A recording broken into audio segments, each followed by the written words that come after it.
खुलुमबाय गिबियावनो नागिर नोंथांमोनखौ बयखौबो सानलाव बरना लाग्रोनाय जाबाय नोंथांमोननि थाखाय दिनै मोनसे गोनांथार भिडिअ लाबोनाय जादों आसा खालामदों नोंथांमोना बे भिडिअखौ बयबो जोबजासिम नायलांगोन होननानै आं नोंथांमोननिसिम बे भिडिअनि गेजेरजों नैबे सप्ताहनि माखासे स्किमफोरनि बागै गोनांथार आपडेट हरनो सानदों जेरै नैबे अरुणोदय स्किमनि फैसा सोनाय आरो बेनिफ्राय जायफोर नोंथांमोना दायो अरुणोदय स्किमनि जोहै मासाव 1250 थाखा फैसा मोननो हागासिनो दङ नोंथांमोना नैबे जानुवारि मासनिफ्रायनो LPG गेसनि थाखाय एबा संग्रा गेसनि थाखाय नोंथांमोना 250 फैसाबो मोननो थांगासिनो दं आं बेनि बागैबो नोंथांमोननिसिम नैबे भिडिअनि गेजेरजों खोन्थाहरनो सानदों आरो बेनिफ्राय दंफां गायनायनि 1000 फैसा एबा सेल्फ हेल्प ग्रुपनि मेम्बारफोरा 10000 फैसाखौ गाबोन समफोरनि गेजेराव गोबां मोननो थांगासिनो दं दा बेनिखायनो बबे समितिनिया गाबोन समफोर मोननो थांगासिनो दं आं बेनि बागैबो खोन्थाहरगोन आरो बेनिफ्राय नैबे दालि सिनि संख्रि आरो बेनिफ्राय माइरं मोननायनि बागैबो आं खोन्थाहरनो सानदों आरो बेनिफ्राय नोंथांमोनाथ' खोनाबाय थाखादों जानांगौ जोंहा चिफ मिनिस्टार बिथाङा बेखौ बुंगासिनो दङ नोंथांमोननिसिम जानुवारिनि 1 थारिखआव गोबां नोंथांमोननिसिम मोजां रादाब हरगोन होननानै बिथाङा बुंदों जेरै जायफोर नोंथांमोना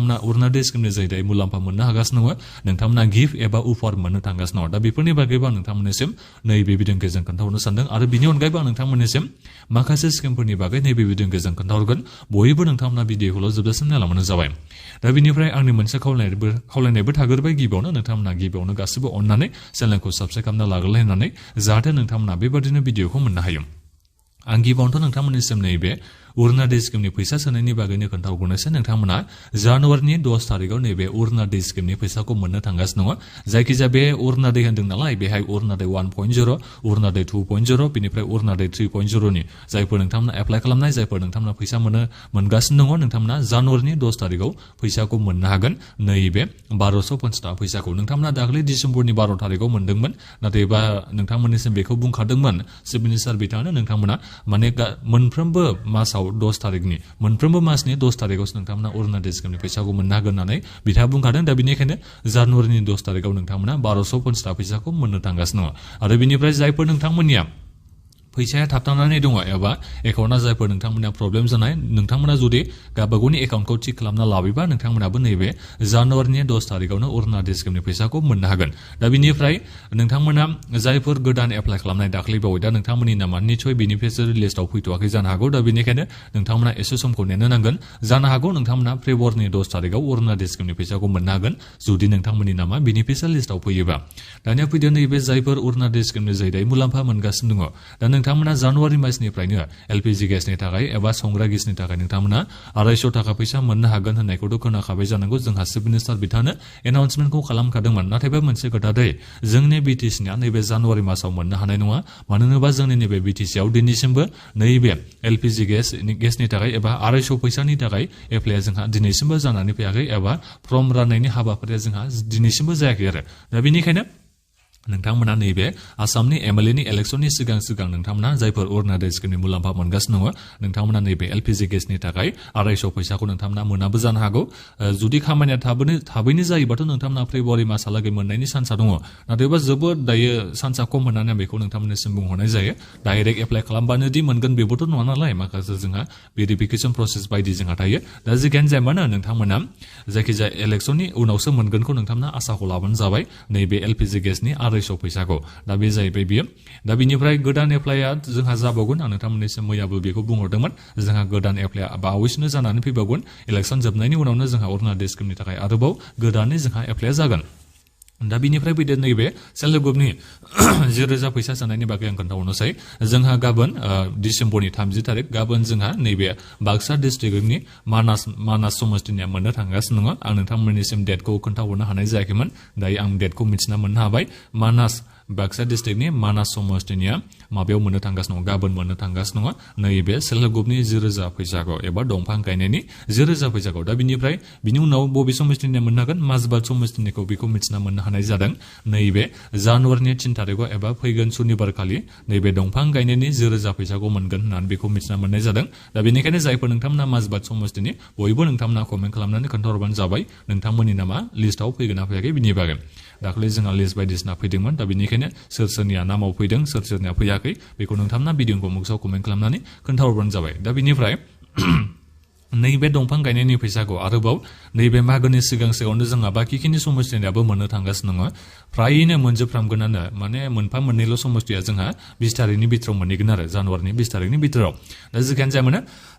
नोंथांमोना एसे आपडेट थाबाय थाबानो जाबाय आरो गाबागावनि नामखौ मोजाङै सेक खालामना लाबानो जाबाय जेब्ला सेल्फ हेल्प ग्रुपनि मिटिं जायो बेहाय नोंथांमोना थांनानै गाबागावनि नामखौ मोजाङै सेक खालामना ला नोंनि नामा मोजाङै फैना फैयाखै बेहाय नङाबा एसे प्रब्लेम जागोन उनाव आं नोंथांमोननिसिम बेखौनो बुंहरनाय जादों मानो होनोबा सोरनियाबा ग्रुपनिया माने सोरबा सानै साथाम बेबादि मानसिया मोनै जादों आरो गासैबो एप्लाइ खालामनाय थिगानो गोजा नाथायबा मा जाहोननि थाखाय मोनासै बेबादि जोंहा प्रब्लेम जानानै फैदों आरो दा बेनिखायनो नोंथांमोननि नामा लिस्टआव फैगोन ना फैयाखै बेफोरखौ एसे मोजाङै चेक खालामनानै माबाफोर आरो नामफोराव गोरोन्थि जायोबा चेकफोराव नोंथांमोना बेखौ कारेक्सन खालामनानै चेकखौ लाना फैबानो जाबाय आं नोंथांमोननिसिम बेखौ गिबियावनो बुंहरग्रोनाय जाग्रोखाबाय दा बेनिफ्राय जायफोर नोंथांमोना नैबे रेशन कार्डनि जै दालि सिनि संख्रि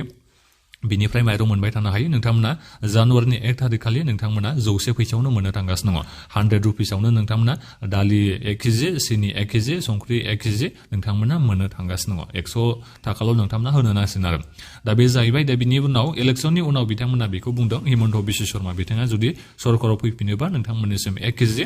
जानाय थावखौबो होनायनि बिथाङा बाथ्राखौ बुंदों दा बेनिखायनो इलेक्सननि फिथाइयाबा माबायदि जायो दा बेखौथ' बुंनो हाला दा जिखियानो जाया माने जुदि हिमन्त बिश्व शर्मा बिथांनिनो आसामाव जुदि सरकारा फैफिनोबा अब्ला नोंथांमोना सानना लाखादो आरो जायफोर नोंथांमोनाव रेशन कार्ड दङ नोंथांमोना जानाय थावखौबो 1 केजि मोननो थांगासिनो दं होननानै दा जानाय थावनि थाखाय बेसेबां बिथांमोना साबसिडि होगोन एबा बेसेबां फैसा नोंथांमोननिफ्राय लागोन दा बेखौथ' बिथाङा बुङाखै दा जिखियानो जाया मानो बिथाङा नैबे बाथ्राखौ बुंदों आरो जोङो सरकाराव फैयोबा जाखिनि जोङो दायो फैसा लागासिनो दं नोंथांमोननि थाखाय दालि सिनि संख्रिनि थाखाय दा बेखौ जोङो माबानोबो हागौ होननानै बिथाङा बुंदों आरो माने फ्रि खालामना होनोबो हागौ फैसाखौ जोङो लायाबो जानो हागौ होननानै नैबे बाथ्राखौबो बिथाङा बुंबावदोंसो आरो दा जिखियानो जाया मानो सरकाराव जुदि फैफिनोबाथ' बिथाङा जा बाथ्राखौ बुंदों जेरै जेनेबा माबागोन होननानै मा होनो बेखौ फ्रि खालामगोन होननानै बिथाङा बुंदों दा बेखौ खालामबाथ' जोबोद मोजांनि बाथ्रा नाथायबा सरकारा फैगोन ना फैया बेबोथ' मोनसे बाथ्रा जाहैबाय दा जिखियानो जाया मानो नोंथांमोना एसे नेनो नांसिगोन इलेक्सननि उनाव मा जायो मा जाया आं नोंथांमोननिसिम आपडेट हरबाय थागोन जुदि हिमन्त बिश्व शर्मा बिथांनि सरकारा फैयोबा बेनो आरो बिथाङा नैबे बाथ्राखौ बिथाङा दासान्दि बुंगासिनो दङ दालि सिनि संख्रिखौबो जोङो फ्रियावनो होजोबगोन होननानै नैबे बाथ्राखौ नोंथांमोननिसिम एनाउन्समेन्टखौ खालामना होदों दा बिनिफ्राय आं नोंथांमोननिसिम नैबेखौबो खोन्थाहरनोसै माबानिखौ नैबे जब कार्डनि जोंहा केवाइसि होनाया सोलिगासिनो नोंथांमोना गोख्रैनो जब कार्डनि थाखाय केवाइसिखौ होनानै लाबानो जाबाय जब कार्डआव जुदि सानै नाम जेनेबा हासबेन्डनिबो नाम बेनिफ्राय नोंनिबो नाम दङबा नोंथांमोना मा खालाम बेखौ माबा केवाइसि होनानै लाबानो जाबाय सानैनिखौबो केवाइसि होनांगौ सानैबो जेनेबा जब कार्डआव सानैनि नाम दङबा नोंथांमोना सानैबो थांनानै बिसिडिसि अफिसाव बेबादि जानायखौ आं खोनानो मोननाय जादों बिसिडिसि अफिसाव जायाखैबाबो बेलेग अफिसाव बेबादि जाखागोनखा नोंथांमोना निसय खबरखौ मोनखागोनखा दा बेवहाय नोंथांमोना थांनानै केवाइसिखौ होनानै लाहैबानो जाबाय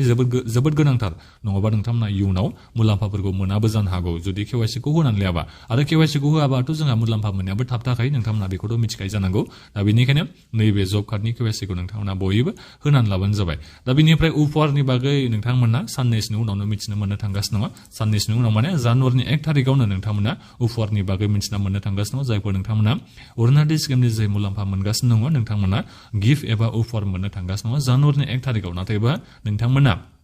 बे उपहारखौ नोंथांमोना थोंजोङैनो जानुवारिनि 1 तारिखआव मोनाबो जानो हागौ नोंथांमोना एसे सम नेनो